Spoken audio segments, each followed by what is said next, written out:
She tried to seduce the prison guard, but didn't expect this. Sarah thought she had it all figured out when she winked at Officer Jake through the prison bars that cold Tuesday morning. But what happened next would destroy everything she thought she knew about love, trust, and the price of freedom. Wait, before I tell you how a simple plan to escape turned into the most shocking betrayal in Michigan State prison history, let me ask you this. Have you ever trusted someone so completely that you'd risk everything for them? Keep that question in mind, because by the end of this story, you'll understand why trust can be the most dangerous weapon of all. Sarah Miller sat on the hard metal bed in cell block C, staring at the gray concrete wall she'd memorized every crack of during her 3 years behind bars. At 28, she still had 12 more years to serve for armed robbery, a crime she committed to pay for her sick mother's medicine. Her mother had died 2 years ago, alone, while Sarah rotted in this place. But today felt different. Today, she had hope. Officer Jake Thompson walked past her cell during the morning count, just like he did every single day. But unlike every other day, today Sarah was ready. "Good morning, Jake," she said softly, her voice sweet as honey. Jake stopped walking. He was new, only been working at the prison for 6 months. 25 years old, fresh out of college, still believed he could make a difference in the world. His kind blue eyes and gentle smile made him stand out among the other guards who had hearts made of stone. "Morning, Sarah," he replied, trying to keep his voice professional. But Sarah saw something flicker in his eyes, the same look she'd been watching for weeks. Sarah stood up slowly, walking to the bars. She wore her prison uniform, but somehow she made it look different. Her long brown hair was pulled back, showing her pretty face. Her green eyes sparkled with something that had been missing for 3 years. Hope. "Jake," she whispered, leaning closer to the bars. "Can I tell you something?" Jake looked around nervously. The other guards were at the far end of the hall. "What is it?" "I think about you," Sarah said, her voice barely above a whisper. "Every night when I can't sleep, I think about what it would be like to be free, to walk outside with someone who cares about me." Jake's face turned red. He stepped back from the bars. "Sarah, we can't talk like this." But Sarah had been planning this moment for weeks. She'd watched Jake, studied him, learned everything she could about him from the other inmates who worked in the office. She knew he lived alone in a small apartment 20 minutes from the prison. She knew his father had left when he was young, and his mother worked 2 jobs to raise him. She knew he became a prison guard because he wanted to help people change their lives. Most importantly, she knew he was lonely. "I'm not asking you to do anything wrong," Sarah said quickly. "I just want you to know that someone in here sees you as more than just a guard. You're kind, Jake. You treat us like human beings when others don't." Jake wanted to walk away. He knew he should walk away. But something about Sarah was different from the other inmates.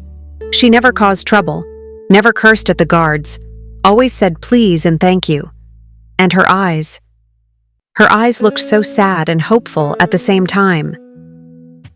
"I have to go," Jake said, but his feet didn't move. "Wait," Sarah said. "Tomorrow is visiting day.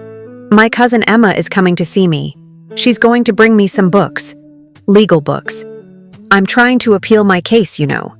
Trying to get my sentence reduced." Jake knew this was true.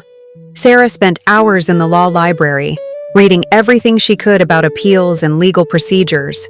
She was smart, smarter than most people gave her credit for. "That's good," Jake said. "Education is important." "Jake," Sarah said, stepping even closer to the bars. Now they were only inches apart. "What if I told you I know a way we could both get what we want? You want to help people, right? And I want to be free." "What do you mean?" Jake asked, even though every alarm in his head was telling him not to ask. Sarah smiled, not the fake smile she gave to other guards, but a real smile that made her whole face light up.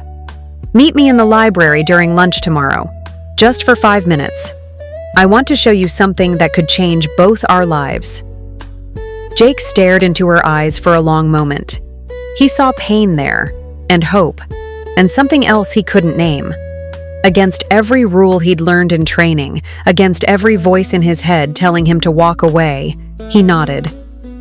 5 minutes, he whispered. Sarah's heart pounded as Jake walked away. Phase 1 of her plan was complete. The next day moved like thick honey. Sarah could barely eat her breakfast. During morning work detail in the laundry room, she folded sheets and towels with shaking hands. The other women noticed her nervous energy. "Girl, what's wrong with you today?" asked Maria, a tough woman serving time for drug dealing. "You look like you've seen a ghost." Sarah forced a laugh. "Just thinking about my appeal hearing next month." But inside, her mind was racing through every detail of what she was about to do. She'd been planning this for months, ever since she first noticed the way Jake looked at her. Not with the cold stare of most guards, but with something that looked almost like caring. The plan was simple, but it required perfect timing and total trust. Sarah had learned from other inmates that the prison's security system had a blind spot in the back corner of the library, near the old law books that nobody ever read. For exactly 3 minutes every day during lunch, that corner wasn't covered by cameras due to a malfunction that had never been fixed. During visiting hours that morning, Sarah's cousin Emma had indeed brought her books, but hidden inside one of them was something much more valuable. A small plastic bag containing a copy of Jake's apartment key, made from an impression Emma had taken when she followed Jake home one night and, accidentally, bumped into him in his apartment parking lot. Sarah had been working on this plan for 6 months. Emma wasn't really her cousin. She was her cellmate from her first prison, released 2 years ago. Sarah had saved Emma's life once, stopping another inmate from stabbing her during a fight. Emma owed her, and she was paying that debt. At 12:15 p.m., Sarah walked into the prison library. Her heart hammered against her ribs so hard she thought everyone could hear it. The library was mostly empty. Just a few inmates reading magazines and one older man working on legal papers at a table near the front. Jake appeared exactly on time, trying to look casual as he walked between the tall shelves of books. Sarah waited in the back corner, in the blind spot she'd memorized like a prayer. "You came?" she whispered when Jake reached her. "I shouldn't be here," Jake said, but he didn't leave. Sarah pulled out a thick legal book. "Look at this," she said, opening it to a page she'd marked. But instead of legal text, the page had been carefully cut out to create a hiding space. Inside was a folded piece of paper. "What is that?" Jake asked. "Evidence," Sarah said, her voice trembling with what sounded like excitement and fear. "Evidence that could prove I'm innocent." Jake's eyes widened. "What kind of evidence?" Sarah unfolded the paper. It was a photocopy of what looked like a police report, with several lines highlighted in yellow. "This shows that the real robber was caught 3 months after I was convicted. He confessed to the crime I'm in prison for, but my lawyer never told me about it." Jake took the paper, studying it carefully. The report looked official, with the right letterhead and signatures. What he didn't know was that Emma had spent weeks creating this fake document, copying real police reports and changing just enough details to make it fit Sarah's case. "If this is real," Jake started. "It is real," Sarah said, tears forming in her eyes. "Jake, I've been in here for 3 years for something I didn't do. My mother died while I was locked up, believing her daughter was a criminal.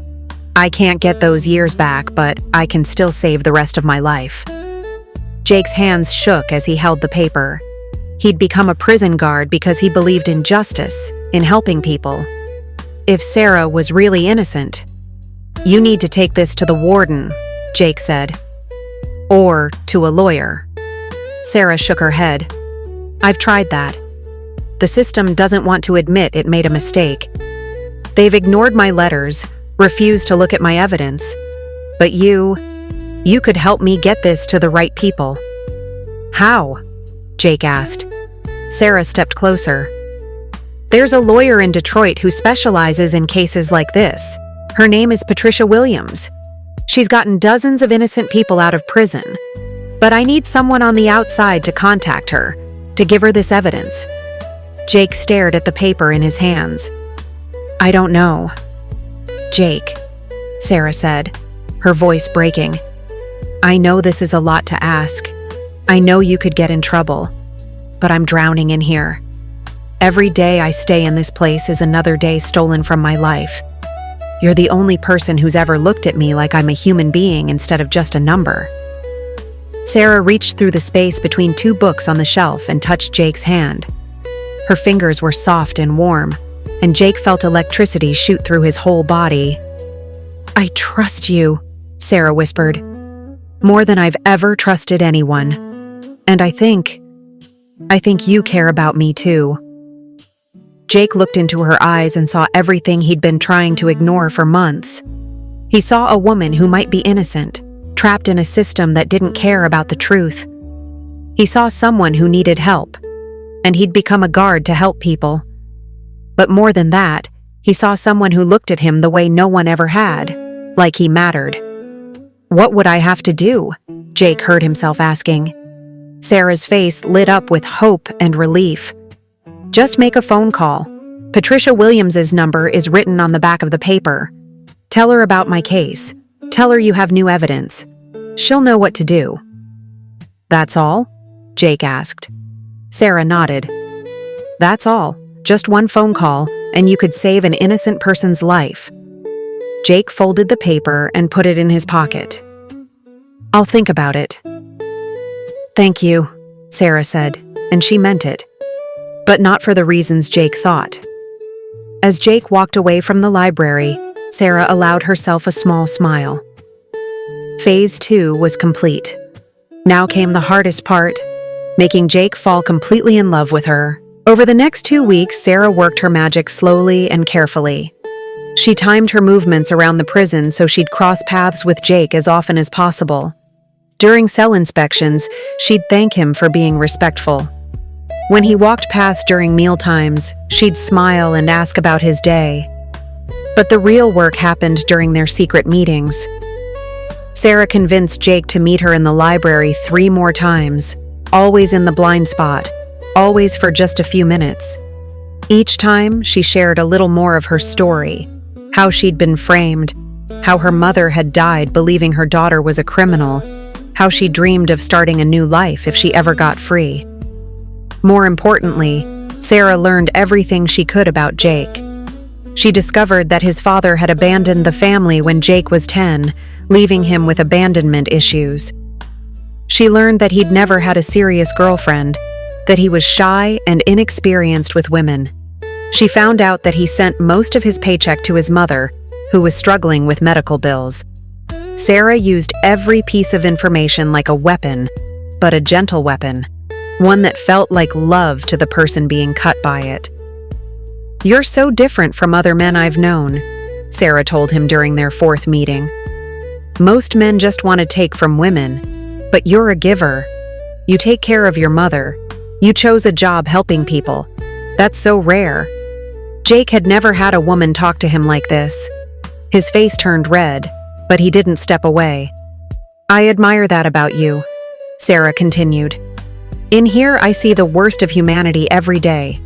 Guards who abuse their power, inmates who would hurt anyone to get ahead. But then there's you, and you give me hope that good people still exist." "Did you call the lawyer?" Sarah asked softly. Jake nodded. "I called Patricia Williams yesterday." Sarah's heart jumped, but she kept her face calm. "What did she say?" "She wants to see all the evidence," Jake said. "She asked me to make copies of everything and mail it to her office." "Did you tell her about me?" Sarah asked. "I told her I work at the prison and that I believe an inmate might be innocent. She said she hears that a lot, but if the evidence is solid, she'll take the case." Sarah grabbed Jake's hand through the bookshelf. "You're saving my life," she whispered. "Do you know that?" Jake felt her fingers intertwine with his, and his whole body felt warm. "I just want to help." "You are helping," Sarah said. more than you know." That night, Sarah lay on her hard prison bed and smiled in the darkness. Jake had made the call, just like she knew he would. By now, Emma would have received the coded message Sarah had hidden in their last conversation. Patricia Williams was the signal that meant Phase 3 was ready to begin. What Jake didn't know was that Patricia Williams didn't exist. The phone number Sarah had given him connected to a cheap cell phone that Emma carried. Emma had answered the call, pretending to be a lawyer's receptionist. And now Jake believed he was helping an innocent woman prove her case. But Sarah's real plan was much simpler and much more dangerous than a legal appeal. She was going to escape from Michigan State Prison, and Jake Thompson was going to help her do it, whether he knew it or not. The next morning brought terrible news that would change everything. During breakfast, the warden's voice crackled over the prison's loudspeaker system. "Attention all inmates. Due to a security situation, the prison will be on lockdown for the next 48 hours. All inmates return to your cells immediately. No exceptions." Sarah's blood turned to ice as she walked back to cell block C with the other women. Through the small windows, she could see police cars in the parking lot and men in suits walking around the prison grounds. Something had gone wrong. Badly wrong. Sarah's cellmate, Rosa, was a lifer who'd been in the system for 15 years. She had connections everywhere and always knew what was happening before anyone else. "What's going on?" Sarah asked as they were locked in their cell. Rosa's face was grim. "Word is, they found out about some escape plan. Someone snitched to the warden. They're investigating all the guards and inmates, looking for who was involved." Sarah's heart stopped beating for a moment. "Do they know who it was?" "Not yet," Rosa said. "But they will. They always find out eventually." Sarah sat on her bed, trying to stay calm while her mind raced. Had Emma been caught? Had someone seen her meetings with Jake? Or worse, had Jake figured out what she was really planning and turned her in? Hours passed like years. Sarah lay on her bed staring at the ceiling, while questions hammered through her head. Every time she heard footsteps in the hallway, she expected guards to come for her. Finally, at 6 p.m., her cell door opened. But it wasn't guards who walked in. It was Jake, and his face looked like he'd seen a ghost. "We need to talk," he whispered. "Now. Watch out for part 2. Please click the subscribe button, click the like button, and comment where you are watching from. I will be in the comment section. Also, if you have a special request, let me know on the comment section." Jake's hands were shaking as he closed the cell door behind him. Sarah had never seen him look so scared, so broken. For a moment, she almost felt sorry for what she was about to put him through. Almost. "Jake, what's wrong?" Sarah asked, standing up from her bed. "Why do you look like that?" Jake ran his hands through his hair, pacing back and forth in the small cell. "Sarah, I need to ask you something, and I need you to tell me the truth." Sarah's stomach dropped, but she kept her voice steady. "Of course. What is it?" Jake stopped pacing and looked directly into her eyes. "The lawyer, Patricia Williams. I tried to call her again today to check on your case." His voice cracked. "The number's been disconnected, and when I looked her up online, Sarah, there's no lawyer named Patricia Williams in Detroit." The silence in the cell was so thick Sarah could taste it. She watched Jake's face change as he waited for her answer, watched hope die in his eyes like a candle being blown out. "I can explain," Sarah said quietly. "Can you?" Jake's voice was getting louder. "Because right now it looks like you lied to me. It looks like you made me call a fake number and made me believe I was helping an innocent person when really..." "Really what?" Sarah asked. "Really, you were using me," Jake shouted, then caught himself and lowered his voice. "The warden called all the guards in for questioning today. Someone reported suspicious behavior between a guard and an inmate. They're investigating everyone." Sarah felt the walls of her plan crumbling around her, but she wasn't ready to give up yet.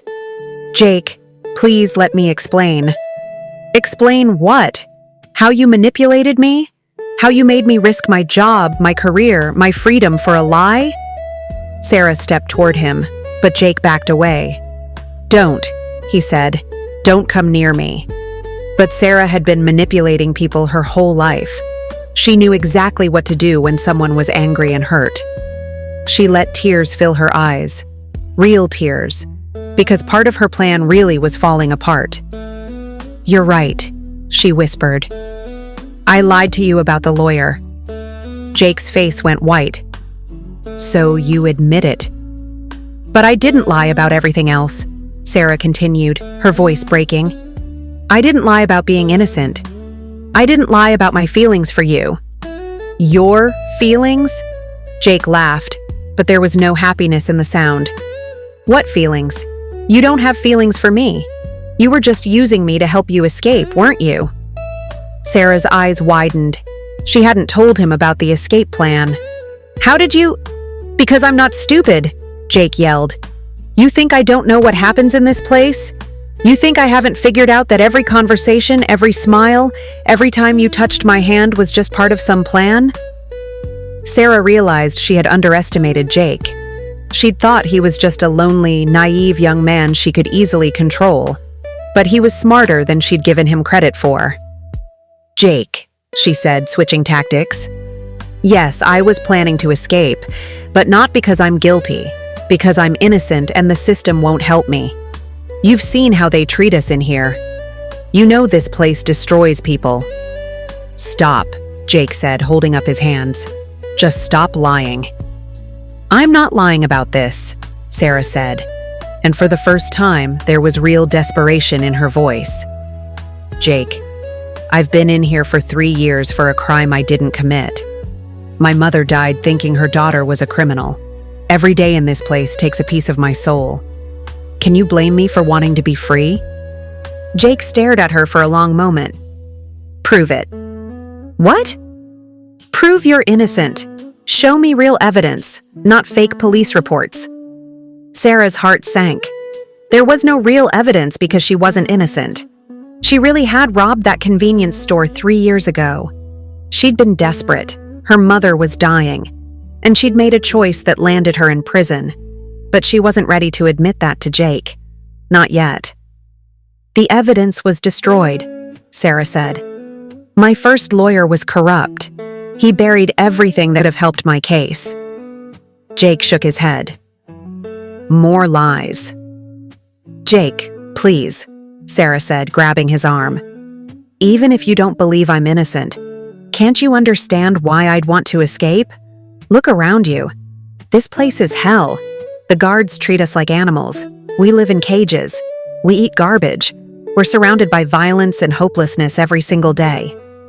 Jake pulled his arm away from her grip. "So you decided to drag me down with you?" "No," Sarah said. "I never wanted to hurt you. That's why I didn't tell you the real plan. I was going to escape without you ever knowing you helped." "How?" Jake asked. Sarah hesitated. She'd already lost Jake's trust. What did she have left to lose? "The key to your apartment," she said quietly. Jake's face went completely pale. "What?" "My friend Emma made a copy of your apartment key. The plan was for me to escape during the night shift change, hide at your place until morning, then disappear. You would have come home and found me gone. You never would have known how I got out." Jake sat down heavily on Sarah's bed, putting his head in his hands. "Oh, God. Sarah, do you know what you've done?" "What do you mean?" Jake looked up at her with eyes full of pain and anger. "The investigation isn't just about suspicious behavior between guards and inmates. 3 days ago, they found evidence of an escape plan. Someone had blueprints of the prison, guard schedules, and—" He paused, his voice breaking. "And a copy of my apartment key." Sarah's blood turned to ice. "That's impossible." "Is it?" Jake stood up, his voice getting stronger. "Because it sounds exactly like what you just described to me." "Jake? I don't understand. How could they have found—" Sarah stopped talking as the truth hit her like a punch to the stomach. Emma. Emma had been caught. "Where did they find the evidence?" Sarah asked quietly. "In an apartment in Detroit. Jake said. The apartment of a woman named Emma Rodriguez, a woman who was your cellmate 2 years ago. Sarah felt like the floor was falling out from under her. Emma had been arrested, which meant, "They have everything," Sarah whispered. "Everything," Jake confirmed. "The blueprints, the key, the guard schedules, and a notebook with detailed plans for your escape."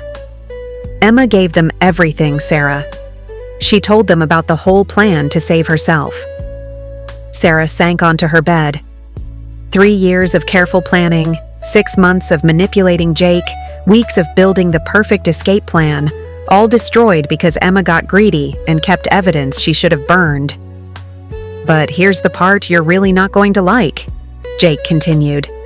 "Emma didn't just give them the escape plan, she gave them everything, including recordings." "Recordings?" Sarah's voice was barely a whisper. Jake stared at her for a long moment. "Prove it." "What?" "Prove you're innocent. Show me real evidence, not fake police reports." Sarah's heart sank. There was no real evidence because she wasn't innocent. She really had robbed that convenience store 3 years ago. She'd been desperate. Her mother was dying. And she'd made a choice that landed her in prison. But she wasn't ready to admit that to Jake. Not yet. "The evidence was destroyed," Sarah said. "My first lawyer was corrupt. He buried everything that could have helped my case." Jake shook his head. "More lies." "Jake, please," Sarah said, grabbing his arm. "Even if you don't believe I'm innocent, can't you understand why I'd want to escape? Look around you. This place is hell. The guards treat us like animals. We live in cages. We eat garbage. We're surrounded by violence and hopelessness every single day." Jake pulled his arm away from her grip. "So you decided to drag me down with you?" "No," Sarah said. "I never wanted to hurt you. That's why I didn't tell you the real plan. I was going to escape without you ever knowing you helped." "How?" Jake asked. Sarah hesitated. She'd already lost Jake's trust. What did she have left to lose? "The key to your apartment," she said quietly. Jake's face went completely pale. "What?" "My friend Emma made a copy of your apartment key. The plan was for me to escape during the night shift change, hide at your place until morning, then disappear. You would have come home and found me gone. You never would have known how I got out." Jake sat down heavily on Sarah's bed, putting his head in his hands. "Oh, God. Sarah, do you know what you've done?" "What do you mean?" Jake looked up at her with eyes full of pain and anger. "The investigation isn't just about suspicious behavior between guards and inmates. 3 days ago, they found evidence of an escape plan. Someone had blueprints of the prison, guard schedules, and..." He paused, his voice breaking. "And a copy of my apartment key." Sarah's blood turned to ice. "That's impossible." "Is it?" Jake stood up, his voice getting stronger. "Because it sounds exactly like what you just described to me." "Jake? I don't understand. How could they have found..." Sarah stopped talking as the truth hit her like a punch to the stomach. Emma. Emma had been caught. "Where did they find the evidence?" Sarah asked quietly. "In an apartment in Detroit," Jake said. "The apartment of a woman named Emma Rodriguez, a woman who was your cellmate 2 years ago." Sarah felt like the floor was falling out from under her. Emma had been arrested, which meant, "They have everything," Sarah whispered. "Everything," Jake confirmed. "The blueprints, the key, the guard schedules, and a notebook with detailed plans for your escape." Emma gave them everything, Sarah. She told them about the whole plan to save herself. Sarah sank onto her bed. 3 years of careful planning, 6 months of manipulating Jake, weeks of building the perfect escape plan, all destroyed because Emma got greedy and kept evidence she should have burned. "But here's the part you're really not going to like," Jake continued. "Emma didn't just give them the escape plan, she gave them everything, including recordings." "Recordings?" Sarah's voice was barely a whisper. Jake pulled out his phone. "Every conversation we had in the library, Every time you touched my hand, every lie you told me about being innocent." He pressed play. Sarah's own voice filled the cell. "I think about you every night when I can't sleep." Jake stopped the recording. Emma was wearing a wire during her visits. She recorded you giving her instructions for the plan, but she also recorded something else. Jake's finger hovered over the play button. "Do you want to hear what you said about me when you thought no one was listening?" Sarah closed her eyes. She remembered the conversation Jake was talking about. It was during Emma's last visit, when Sarah thought they were safe from surveillance. "Please don't," Sarah whispered. But Jake pressed play anyway. Sarah's voice came through the phone speaker, cold and calculating. "Jake's so pathetic. He actually thinks I care about him. Did you see how red his face gets when I touch his hand? He's never been with a real woman, so he's easy to control. Just a lonely little boy playing dress-up as a prison guard." Emma's voice responded, "Are you sure he'll help with the escape?" "Of course he will. He'd do anything for me now. He thinks he's in love with me. It's actually kind of sad how desperate he is for attention. But desperate people are useful people." Jake turned off the recording. The silence in the cell was deafening. Sarah opened her eyes and saw Jake staring at her with a look she'd never seen before. Not anger, not hurt. Something worse. Disgust. "That's what you really think of me," Jake said quietly. Sarah wanted to lie, to say the recording was taken out of context, to do anything to take back the words she'd said, but she could see in Jake's eyes that it was too late for lies. "Jake, You think I'm pathetic," Jake said. "You think I'm a lonely little boy. You think I'm desperate and sad." Tears were running down Sarah's cheeks now, but they weren't calculated. Tears meant to manipulate. They were real tears of shame and regret. "That's not who I am," Sarah said. "That's not who I want to be." "But it is who you are," Jake said. "You're not an innocent woman wrongly imprisoned. You're not someone who fell in love with her guard. You're a manipulator who destroys people to get what she wants." Jake walked to the cell door, then turned back to look at Sarah one last time. "You know what the saddest part is?" he said. "If you had just been honest with me from the beginning, if you had told me you were guilty but trying to change your life, if you had asked for my help instead of manipulating me, I might have actually helped you." "What do you mean?" Sarah asked. "I became a prison guard because I believe people can change," Jake said. "I've seen guilty people become better people. I've seen criminals find redemption. If you had shown me the real you, not the fake innocent victim, but the real person who made mistakes and wanted to do better, that might have meant something to me." Jake opened the cell door. "Instead, you showed me that some people don't want to change. They just want to use other people to avoid the consequences of their choices." "Jake, wait," Sarah called out, but he was already walking away. "Goodbye, Sarah," Jake said without turning around. "I hope prison teaches you something I couldn't, that other people aren't tools for you to use. They're human beings who deserve honesty and respect." The cell door closed with a loud clang that echoed through the empty hallway. Sarah sat alone in her cell as the weight of what had happened settled on her shoulders. Her escape plan was ruined. Emma had betrayed her. Jake would never trust her again. And worst of all, she was facing additional charges for attempting to escape and corrupting a prison guard. But as she sat there in the silence, something unexpected happened. For the first time in years, Sarah felt something she hadn't felt since she was a child. Shame. Real shame for the way she'd treated Jake. Real regret for the lies she'd told. Real sorrow for the person she'd become. 3 months later, Sarah stood in the prison courtyard during recreation time, watching a group of women play basketball. She'd been in solitary confinement for 2 months after the escape plot was discovered, and this was her first day back in the general population. Her sentence had been extended by 5 years. Emma had been sentenced to 3 years for conspiracy and was being held in a different prison. Jake had been fired from his job, though he wasn't charged with any crime since the investigation proved he'd been manipulated.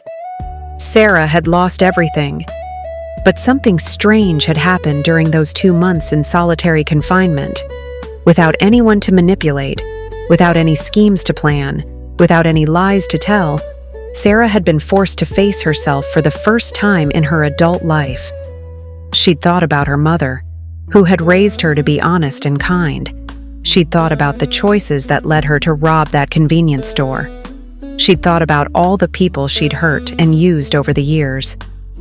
Most of all, she'd thought about Jake's last words to her. Some people don't want to change. Sarah had spent 3 years in prison learning how to be a better criminal. She'd learned how to manipulate guards, how to read people's weaknesses, how to plan escapes. She'd become harder, colder, more calculating. But she'd never learned how to be a better person. "Sarah Miller?" A voice interrupted her thoughts. Sarah turned around to see a woman in a business suit standing near the fence. She was older, maybe 50, with kind eyes and graying hair. "Yes?" Sarah said. "My name is Janet Morrison. I'm a counselor with the Prison Rehabilitation Program. I'd like to talk to you about something." Sarah followed Janet to a small office near the recreation area. She'd never been in this office before. It was part of a program for inmates who wanted to earn college degrees or job training while serving their sentences. "I've been reading your file," Janet said as they sat down. "You're intelligent, Sarah. Your test scores show you could easily handle college-level work. But you've never enrolled in any of our education programs." "I've been busy," Sarah said, the old sarcasm creeping into her voice. But Janet didn't react to the sarcasm. She just smiled sadly. "Busy planning escapes?" Sarah looked down at her hands. "Sarah, I've worked with hundreds of inmates over the years," Janet continued. "I can usually tell within 5 minutes whether someone is ready to change their life or whether they're just looking for their next opportunity to manipulate the system." "And which one am I?" Sarah asked. "I think you're at a crossroads," Janet said. "You can continue down the path you've been on, using people, planning schemes, becoming harder and more bitter every year. Or you can choose a different path." Sarah looked up. "What different path?" Janet opened a folder on her desk. "Officer Thompson asked me to give you this." Sarah's heart stopped. "Jake? Jake asked you to give me something?" Janet handed her an envelope. Sarah's name was written on it in Jake's handwriting. With shaking hands, Sarah opened the envelope. Inside was a single sheet of paper with a short message.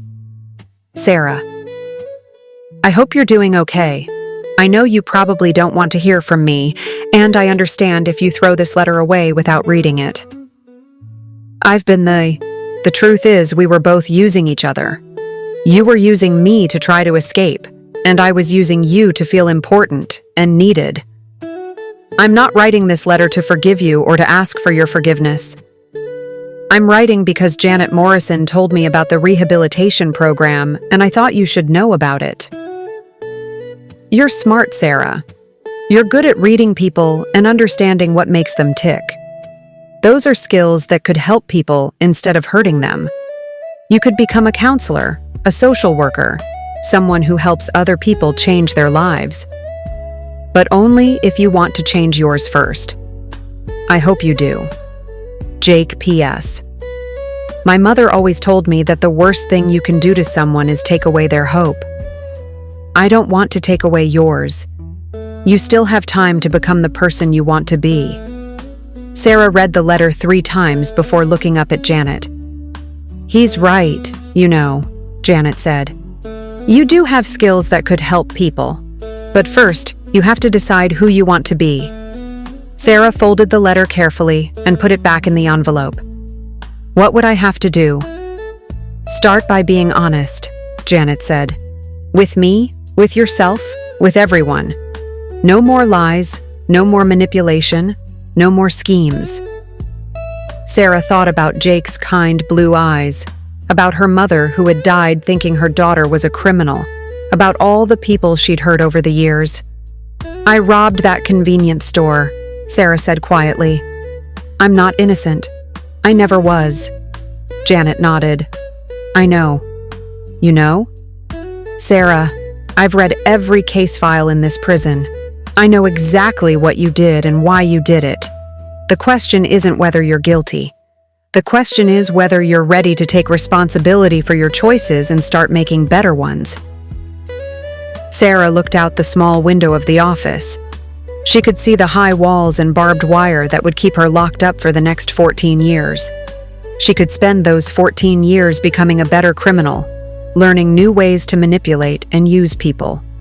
Or she could spend them becoming a better person. "What's the first step?" Sarah asked.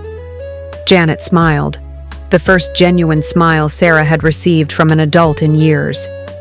"The first step," Janet said, "is admitting that you want to change. Are you ready to take that step?"